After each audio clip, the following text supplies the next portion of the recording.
Bu, komentarnya sedikit, Bu. Komentarnya, Bu. Usai terjaring operasi tangkap tangan, Bupati Sukoharjo Etik Suryani diperiksa KPK di Mapolres Surakarta. Etik pun langsung dibawa ke Jakarta untuk diperiksa lebih lanjut. Bu, jalan kepo gimana, Bu? Jalan kepo.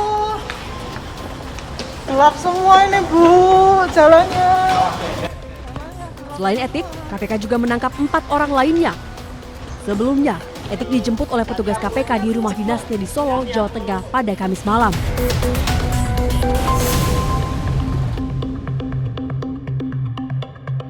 Saat dikonfirmasi, juru bicara KPK Budi Prasetyo mengatakan penangkapan ini terkait kasus dugaan pemerasan. Etik diduga memeras perangkat daerah di wilayah yang dipimpinnya. Etik Suryani menjabat sebagai Bupati Sukoharjo sejak tahun 2021. Etik terpilih lagi pada tahun 2025 lalu. Pada periode keduanya, Etik berpasangan dengan Wakil Bupati Eko Sabto Purnomo yang diusung oleh Partai PDI Perjuangan.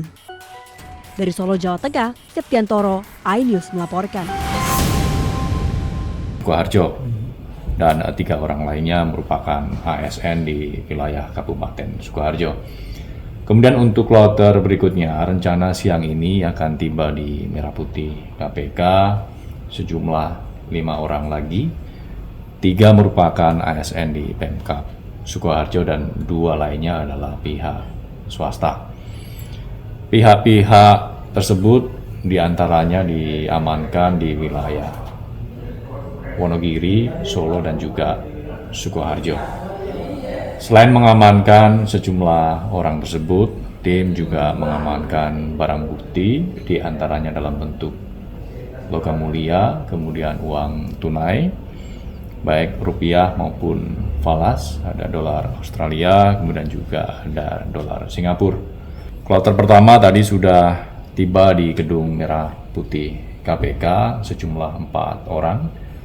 Salah satunya adalah Bupati Sukoharjo dan 3 orang lainnya merupakan ASN di wilayah Kabupaten Sukoharjo. Kemudian untuk kloter berikutnya, rencana siang ini akan tiba di Merah Putih KPK sejumlah 5 orang lagi. 3 merupakan ASN di Pemkab Sukoharjo dan 2 lainnya adalah pihak swasta. Pihak-pihak tersebut diantaranya diamankan di wilayah Wonogiri, Solo, dan juga Sukoharjo. Selain mengamankan sejumlah orang tersebut, tim juga mengamankan barang bukti diantaranya dalam bentuk logam mulia, kemudian uang tunai, baik rupiah maupun falas, ada dolar Australia, kemudian juga ada dolar Singapura.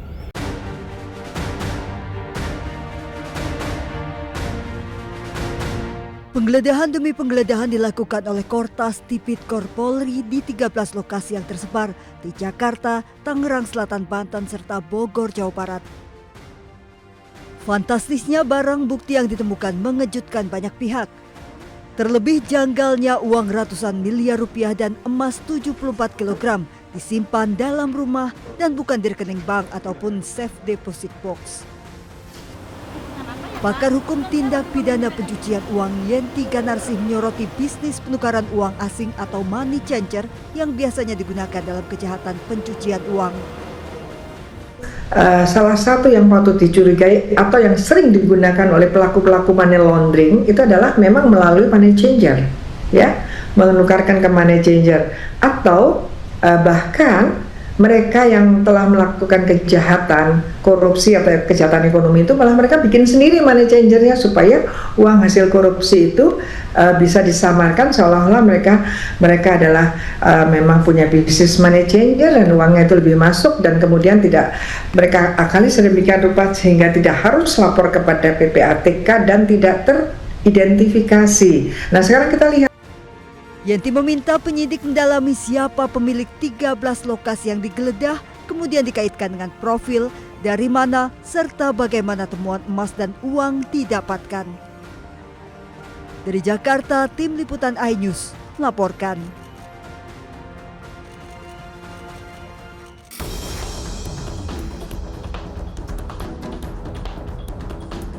Komisi 3 DPR RI mendukung pengusutan kasus dugaan korupsi oleh Kortas Tipikor Mabes Polri. Ketua Komisi 3 DPR RI Habibur Rahman menegaskan semua pihak yang diduga terlibat kasus korupsi harus dimintai tanggung jawab di depan hukum apapun jabatannya.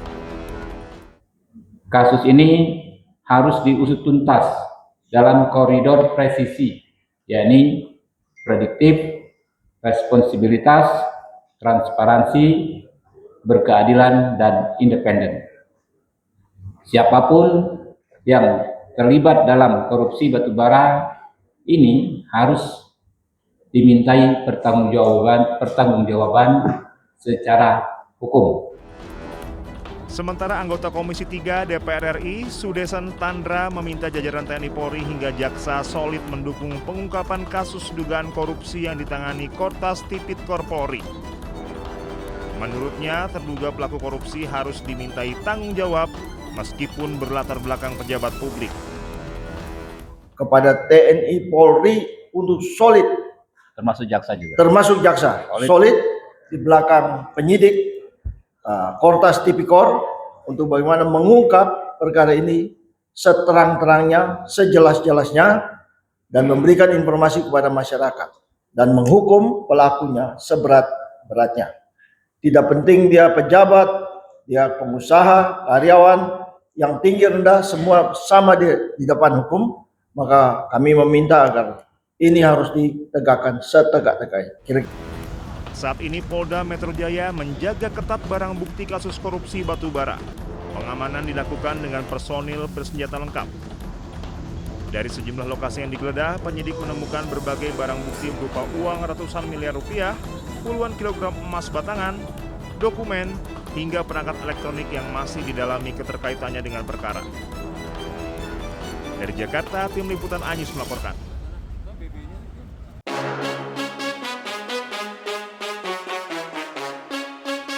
Mobil yang satu ini memang sangat unik. Seorang warga Cili Ariel Oses mengubah kendaraannya menjadi album berjalan besar dengan menutupinya menggunakan lebih dari 10.000 stiker Panini. Ya, FIFA Mobile lebih dari sekadar proyek koleksi. Merampungkan album Piala Dunia adalah mimpi masa kecil, dan mimpi tersebut mengambil dimensi kolektif dengan ratusan penggemar menyumbangkan stiker mereka dan mengubah kendaraan tersebut menjadi simbol gairah sepak bola. Más de 10.000 láminas pegadas en el auto, o sea, estamos calculando que ya son más de 10 álbumes completos, porque un álbum se llena con 980 láminas más o menos. Mi álbum aún no lo completo, porque 1000 láminas la pegué en el auto, entonces aún no lo completo, lo tengo ahí, pero ahora sí lo voy a empezar a completar, porque es algo que tengo que terminar sí o sí. Mobil tersebut juga menjadi platform kolektif karena penggemar lain dapat menempelkan stiker mereka yang berulang atau menerima stiker yang belum mereka miliki dari Oses. Penerbit Panini turut serta dalam inisiatif dengan menyediakan stiker agar tidak ada anak-anak yang ketinggalan berpartisipasi. Meskipun Chili absen untuk kali ketiga beruntun di Piala Dunia, inisiatif Oses dimaksudkan untuk menjaga semangat turnamen tetap hidup sekaligus menunjukkan bahwa bagi ribuan penggemar sepak bola, perayaan sepak bola terbesar juga bisa dinikmati jauh dari lapangan.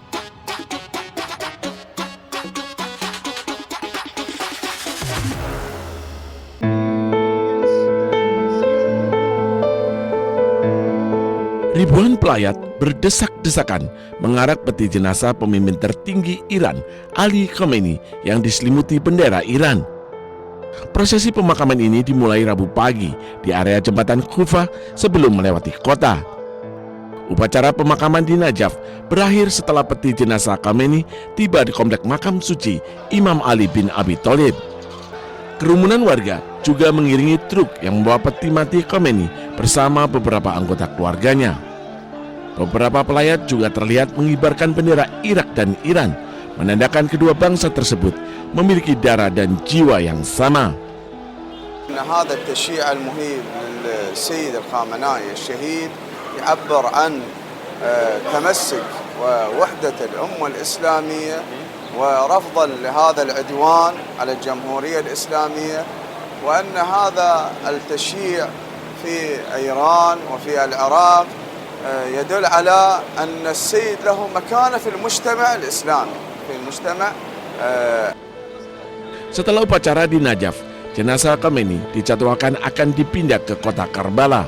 Prosesi pemakaman yang berlangsung selama beberapa hari ini dijadwalkan berakhir pada hari ini di kota Mashhad, Iran Timur Laut, tempat Khamenei akan dimakamkan.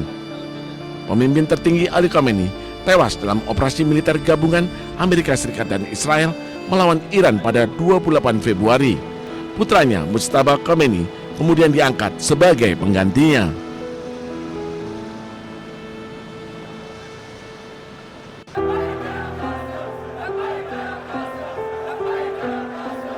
Ribuan orang berkumpul di pinggiran selatan Beirut pada Rabu menghadiri upacara pemakaman simbolis untuk menghormati mendiang pemimpin tertinggi Iran Ali Khamenei. Kerumunan warga memenuhi lapangan Asyura membawa bendera Iran dan foto Khamenei sambil menyanyikan dukungan untuk Iran. Acara berjalan secara hikmat, bahkan beberapa di antaranya terlihat menangis.